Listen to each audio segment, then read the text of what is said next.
బాపట్ల జిల్లాలో ఉన్న శ్రీవట్టిపురం అనే గ్రామంలో రాష్ట్ర స్థాయి చెడుగుడు పోటీలు నిర్వహిస్తున్నారు.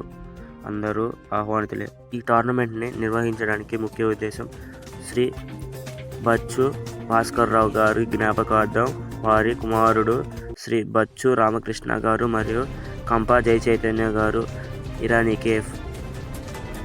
ఈ పోటీలకి committee member Prasanna Kumar and his squad. అలానే ఈ కమిటీని నడిపిస్తుంది ప్రసన్న కుమార్. అలానే ఈ టోర్నమెంట్లో భాగంగా 5 బహుమతులు అయితే ఉన్నాయి. ఆ బహుమతులు ఇవే. ఈ టోర్నమెంట్ యొక్క ముఖ్య ఉద్దేశం శ్రీ బచ్చ భాస్కర్రావు గారి జ్ఞాపకార్థంగా ఈ పోటీలు నిర్వహించడం జరుగుతుంది. వాళ్ళ గ్రామ సభ్యుల సహకారంతోనే